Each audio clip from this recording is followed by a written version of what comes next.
Today we're going to be ranking some of the youngest cores in the NBA by tiers.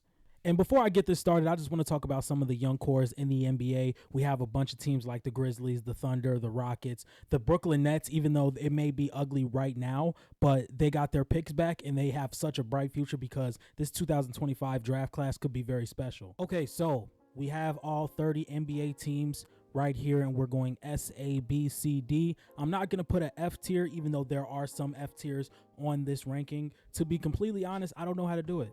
So, I don't know how to add an F. So, yeah. So we're actually going to get it started with the Houston Rockets. And I'm trying to really figure out how many teams I'm going to put in S tier because there are a certain amount of teams that I just think are ready now to, well, I'm not going to lie. There's only one team I think is ready now to win a championship, but can be ready to win a championship with their same roster in 7 years. And we all know who that is. It's not a point to be bringing it up. But with the Houston Rockets, I'm going to give them an S tier. I'm going to give them an S tier because, one, they already have one of the deepest teams in the league, and their young core is so well put together, and they fit so well together. Jabari Smith can have a breakout moment in any year. Alperen Sengun can have a breakout year, even more to the point where he's considered a top 15, top 20 player in the NBA. Reed Shepherd looks like he is probably one of the brightest rookies in the NBA coming in, even though I don't think he's going to get significant minutes starting on this Houston Rockets team because they're just so deep and they're so young, with guys like Jalen Green, guys like Cam Whitmore, Amen Thompson, Jabari Smith, Tari Eason, Alperen Sengun. They have the Phoenix Suns picks coming up. This is going to be a very, very, very good team coming up in the future. And the Miami Heat, I'm going to give them a C. I'm going to give them a C because in the end of the day, you don't have any draft picks. Tyler Hero's getting older. Bam Adebayo is 27. Jaime Jaquez, Nikola Jovic, and Kelly Ware are some young pieces, but this is not the young core that you would really be confident in is going to contend in the future. So Miami Heat, they have a good solid core of young rotational players, but to have this type of rotational players on a win now team with Jimmy Butler, Bam Adebayo, it's kind of a mix. And I don't necessarily know if that's going to lead you to any winning later down the line when Jimmy starts reaching his out of the league years and Bam Adebayo starts to reach his 30s.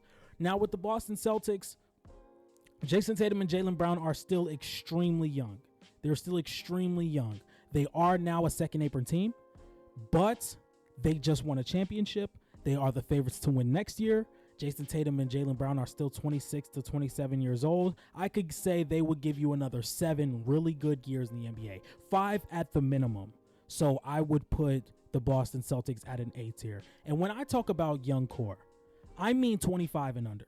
That's what I mean as in a young core. The Boston Celtics are still in a very good spot future-wise, but when it comes to their young players, they don't really have much. That's why I'm kind of giving them an A tier because their future is pretty much locked up with Jaylen Brown and Jason Tatum. Those guys look like they're going to be Celtics for lifers.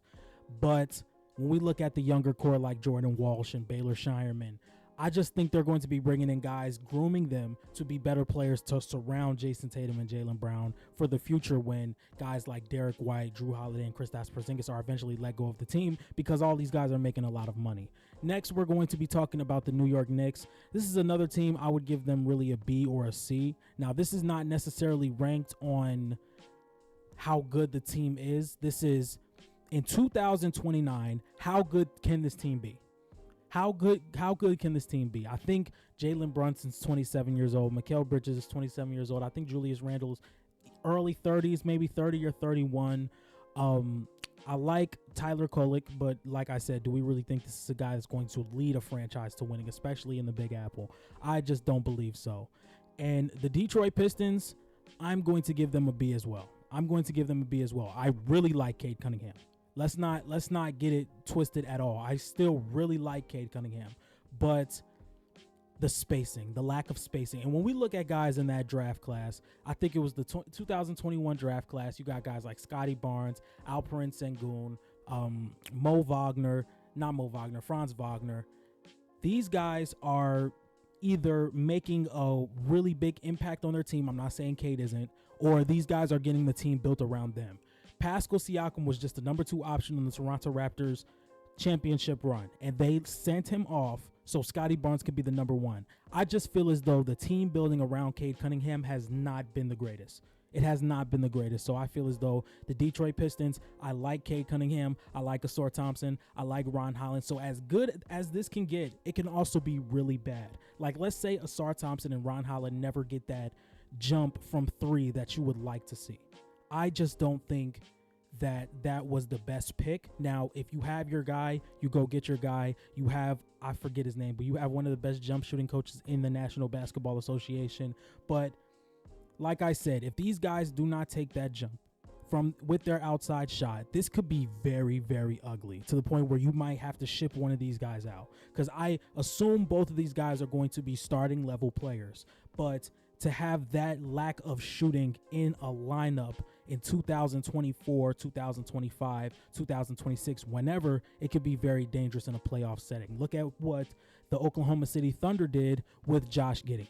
Josh Giddey was such a liability from outside the arc that the Thunder stuck Daniel Gafford on him and let them play 5-on-4. So that's just something you have to think about when you're the Detroit Pistons. I thought Dalton Connect was the pick here. That was in my mock draft. If you guys want to go back and watch it, I'll drop a lot of draft videos.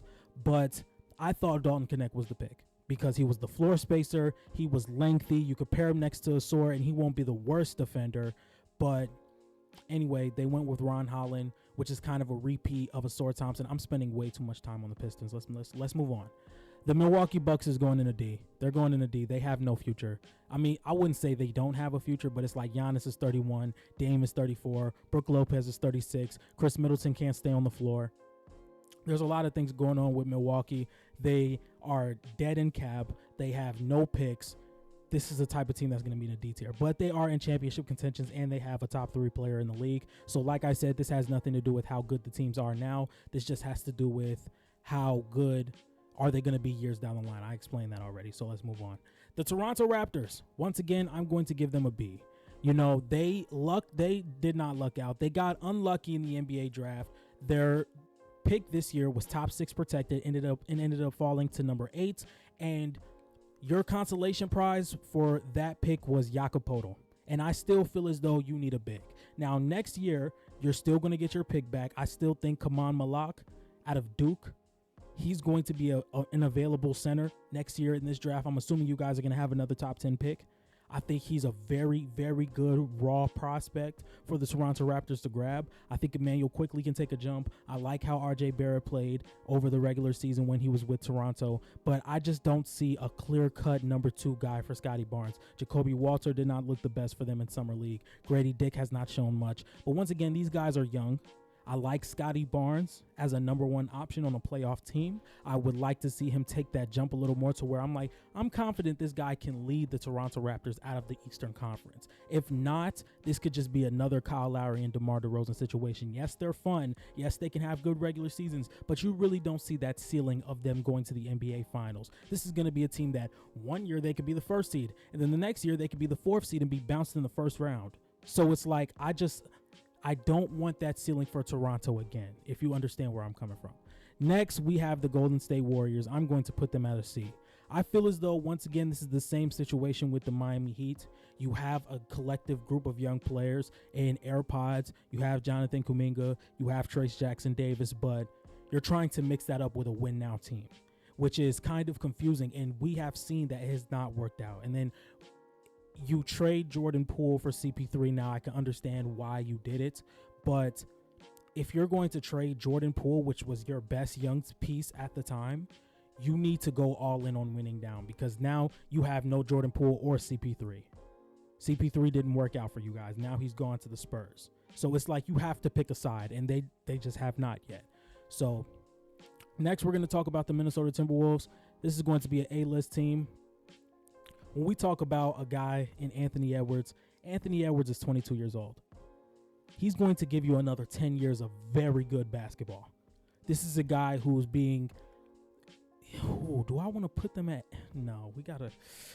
Okay, so the reason I have them at A and not at S is the salary situation. Rudy Gobert is making a lot of money. Karl Anthony Towns is making a lot of money. Naz Reid is making a lot of money. Anthony Edwards is making a lot of money. That's 4 guys right there. I don't know if Jaden McDaniels just got paid. I think it's Jaden McDaniels and Nas Reed I'm confused on. I think Jaden McDaniels is the one that just got his bag, and I think Nas Reed still has to be paid. And then but the thing is that the reason why I have them so high at number 8, I think Rob Dillingham, even if he does not end up being what I see a lot of people mocking him to be, I think people are like really giving Rob Dillingham the ceiling of he could be a 25 point per game type of guy. I do not see that, but I can also see where Rob Dillingham could be like a Lou Williams, if you guys understand what I'm trying to get down with. And that's a undersized combo guard who could really put the ball on the floor and score the ball off the bench. I really like that role for Rob Dillingham, but who knows? He may break out. I also really like Terrence Shannon. And like I said, Anthony Edwards is 22 years old. He's going to give you another 10 years of very good basketball. This is a franchise-altering type of player. That's why Minnesota is at the letter A. Now, with the Oklahoma City Thunder, I think I explained this in the beginning of the video. This is a team that, with their core right now, today, they are a top 3 championship type of team.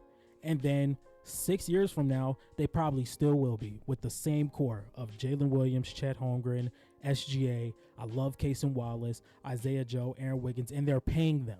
They're paying Aaron Wiggins now. They're paying Isaiah Joe now. They drafted Nikola Topic, who was the best point guard in the NBA draft. I know we talk a lot about Stephon Cassell and Reed Shepherd and all these guys, but Nikola Topic was the consensus best point guard in the NBA draft before he went down. This is a guy that was mocked to go top 3.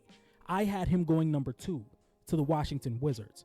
I think Nikola Topic is going to be very nice, and the Thunder got him at 12. Now, next up, we're going to talk about the Atlanta Hawks. I'm going to give them a C once again. They slipped to B, but we're going to put them in a C. Anyway, the reason I have the Atlanta Hawks at a C tier is because you cannot tank. You know, I feel as though me and a whole bunch of other sports analysts, you cannot tank. I feel as though you cannot tank. So if you do not have your picks for the next few years, you cannot tank. You also have Trae Young. So therefore, you need to try and build a team that can be somewhat competitive because you do not have your draft picks. They are unprotected. The Spurs have all of your unprotected picks for like the next 3 years. There's no need to tank. And then even if you did have your picks to tank, Trae Young is such a good player, he's not going to allow you to be a bottom of the Eastern Conference type of team. You have to be really bad to be at the bottom of the Eastern Conference. You have to be really bad. So it's very confusing with the Atlanta Hawks. They are like hairs away from falling to D tier because once again, you don't have your picks. You have a top 5 point guard in the league, and yet I still don't think you're going to make the playoffs. I still don't think you're going to make the playoffs. So that's why I was like really, really surprised when they traded DeJounte Murray and did not get back Brandon Ingram. They got a 2027 Bucks pick, which still may be good, especially if Giannis is still there. And then you're getting a 2025 Lakers pick when the Lakers are going to be a play-in team at worst. They're not going to fall out of the play-in. So that's very, very interesting to me. Next up, we're going to be talking about the Sacramento Kings. This is another team where I'm going to have to put in a C tier because DeMar DeRozan, De'Aaron Fox, Domantas Sabonis. I do like some young players in Devin Carter, Keegan Murray, and Keon Ellis. But once again, I just don't think with that young core that they have surrounded around them, it's going to lead to a lot of winning. I just don't necessarily think so. And then we have the Los Angeles Clippers. They just lost Paul George. They don't have any first-round picks coming up. They gave up the whole kitchen sink to go get Paul George, which once again, at the time, was not a bad move at all. Paul George, when they traded for Paul George and signed Kawhi, this team was really in championship conversations. It just didn't work out, you know, so now you really have to bite the bullet. You have to see what you can get for Kawhi Leonard. You have to see what you can get for James Harden, and you really bite the bullet. And I think the only thing that's stopping that is them opening up that new arena. Anyway, the Utah Jazz. Once again, the Utah Jazz have a very bright future ahead of them. I don't think right now they have any. I still don't think right now they have their guy, but they have leverage. Lauri Markkanen is a 25 point per game type of talent. We've seen it. And we just saw what we got what the Knicks gave up to get Mikal Bridges. I think the Utah Jazz have a lot of leverage over a team like Golden State. Golden State is going to make calls for Lauri Markkanen. And I think the Utah Jazz can get a significant return for Lauri Markkanen and just get themselves ready to the point where you already have the team. Now you need the guy. I think if Cooper Flagg comes into this scenario with the Utah Jazz instantly move up to S or A. Just because of the young talent that's already put there. Walker Kessler, Isaiah Collier, Kyle Flipowski, Cody Williams, Keontae George, Colin Sexton is still a young piece that can be moved. Jordan Clarkson is still a young piece that can be moved. There are so much young players on this team to where you already have the layout. You just need the main player. You already have the mac and cheese, the string beans, and the sweet potatoes. You just need the chicken. That's all you need, bro. That's all you need. I'm telling you. The Denver Nuggets, once again, I see them as a same type of scenario with the Miami Heat, the New York Knicks. Like I said, the Denver Nuggets are in a win now scenario. It's not every day where you're in a win now scenario. You're a championship level team and you're still set for the next 5 to 6 years. Well, like realistically, after this season for the Denver Nuggets, it can go downhill pretty bad.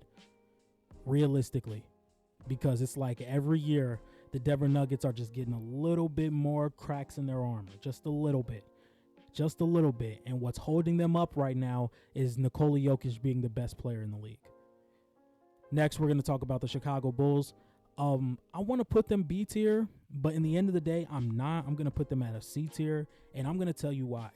There are so many trades you could have gotten for Alex Caruso and Zach LaVine. And instead, let's see. You could have traded Vucevic, DeRozan, Caruso, and Zach LaVine, and Lonzo Ball. All 5 of those players could have been gone, and you could have got a very good return, but you were a year too late. You were maybe 2 years too late. And now you don't have DeMar DeRozan. You don't have Alex Caruso, which were probably the 2 most valuable pieces on your team. And what did you get back for it? You got back Chris Duarte, 2 second-round picks, and Josh Giddey. Let that sink in. Please let that sink in. Because Zach LaVine is probably one of the toughest contracts to move off of. And if you would have added Alex Caruso to that deal, or if you would have been smart enough to trade Alex Caruso to the team, well, you were smart enough to do that, but you didn't think it through. This team has the most first-round picks out of any team in the NBA, and you gave him up straight up. Straight up. You could have gotten some first-round picks out of this, attached it to another Zach LaVine deal, and you're good. You're off the money. You're off the players. You're going to be bad. And 2025 is the perfect season to be bad, other than 2023. In the past 5 years, 2025 has been the second best year to be bad. Because if you have a top 5 pick in this 2025 draft, I feel as comfortable as saying you're going to get a guy. You're going to get a guy who's going to push you towards the playoffs for the next multitude of seasons.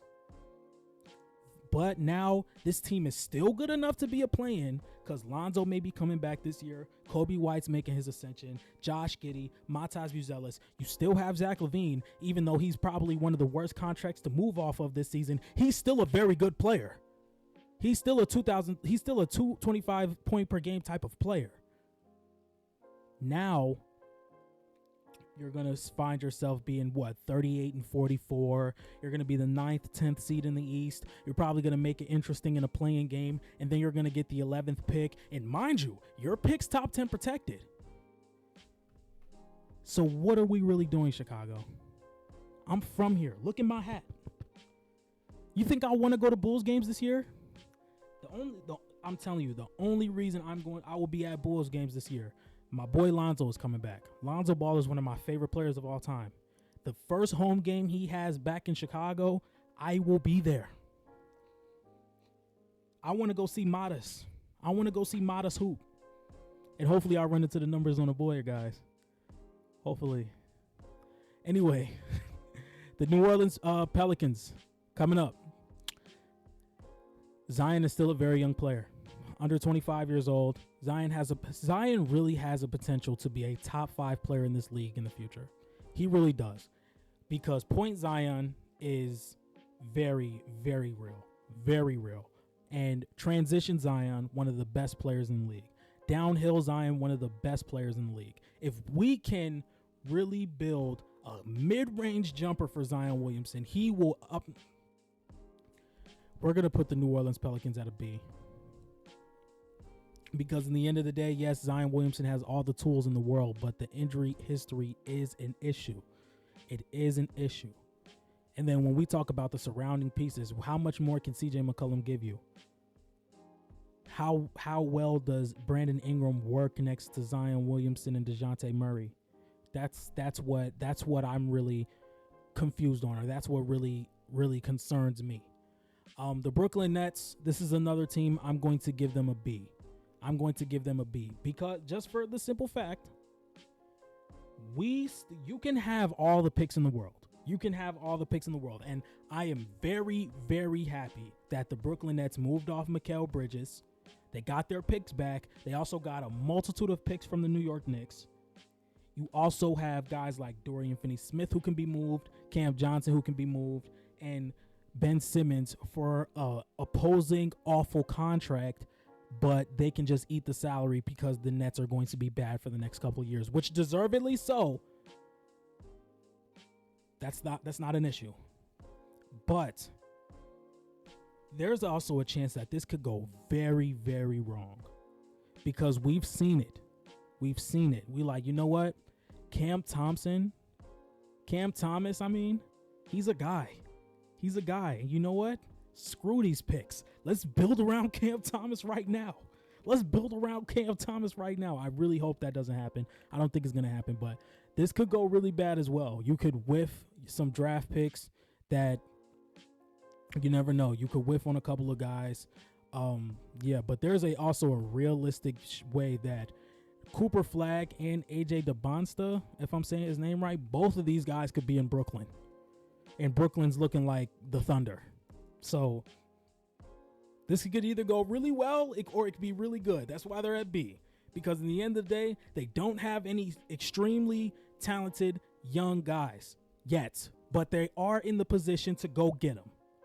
So it can go either way. It can go really well or it can go really bad. You can find yourself being where the Clippers are. So just to let you know. Philadelphia 76ers, I'm going to give them a D. Based on their future, this is like the last go-round with Joel Embiid. You bring in Paul George. You have a pretty mid-team around them. I don't necessarily like the 76ers 100%. I'm a big fan of Tyrese Maxey, 100%. But like I said, this just feels like a desperation, a Hail Mary. This feels like a Hail Mary. The Cleveland Cavaliers, Evan Mobley, Darius Garland, Jalen Tyson looked really good in Summer League. I'm going to give them a C. No, I'm going to give them a B. They just re-signed Donovan Mitchell. I can get with it. The Pacers, give them a B as well. Tyrese Halliburton looks really good. Outside of Tyrese Halliburton, I don't really know. The Washington Wizards, I'm still going to give them a C. Alex Sarr has looked god-awful. Bub Carrington has looked good. But once again, this is a team that's in the Cooper Flagg, Ace Bailey, Nolan Traore type sweepstakes. So we're going to bump them up to B just for that. The Orlando Magic, I'm giving them an A.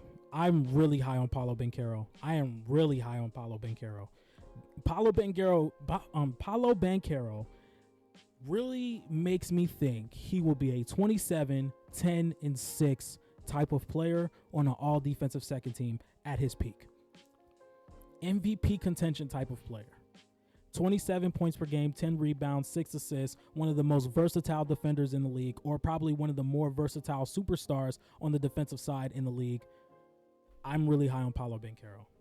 That's all I'm going to say. I'm not too high on Franz Wagner, but Paolo Banchero is somebody I am very, very high on. The Charlotte Hornets, I'm going to give them a B just because LaMelo Ball and Brandon Miller, Mark Williams. I think Tijon Saloon's going to be a solid player, but they have their core of young players. It's all about the availability. When it comes to Mark Williams, he was banged up a little bit. LaMelo Ball has been banged up since he walked into the league, and he's such a good talent to the point where it's like, I just want to see one full season of this team. I think Brandon Miller and LaMelo Ball are phenomenal, and I think they can work together perfectly. It's all about LaMelo being healthy. The Memphis Grizzlies, I'm going to put them in A tier. Like I said, I think Ja Morant is going to be a top 7 player in the league in the future. If you want to watch my top 25 under 25 part 1, you're probably not going to get any other parts. Yeah, I'm off that. The Lakers, I'm going to give them a D. We all know what happens to teams after LeBron leaves. The Suns, once again, they're going to be in the second apron for a very long time because they're not trying to move KD or D-Book, and Bradley Beal may be unmovable. The Portland Trailblazers, I think they're just waiting to see which young player takes the jump. In my opinion, I think the Portland Trailblazers are just waiting on one of those young guys to take a jump. Whether it's Scoot, Shaden, Anthony, it could be Denny Advia, whoever. They're just waiting on one of those guys to take the jump so they can properly figure out what to do with this team. That would be my case. Who's going to be our guy? Who's going to be our guy? If you can show me that you're going to be the guy to lead us, and I think right now it's still Scoot Henderson, but you have to show me that we can be, you can lead our team, and then we will properly put the pieces around you so we can have a direction. Right now we're just waiting on the guy. We have so many. Scoot, Anthony, Shaden, Danny Advia. Somebody, please grab the franchise and run with it. Anyway, the San Antonio Spurs, I think Victor Wembanyama is going to be a top 15 player of all time when it's all said and done. I really do. And you can't even say I'm crazy for thinking that. You cannot say I'm crazy for thinking that. You cannot. His first season in the NBA, he was second in Defensive Player of the Year. Averaged almost 4 blocks, 21 and 11 at 19 years old. Anyway, last team we're going to talk about is Luka Doncic and the Dallas Mavericks. Once again, Luka Doncic is another player that's probably going to finish top 20 of all time. He's already on a phenomenal trajectory. This is my 2025 NBA MVP lock.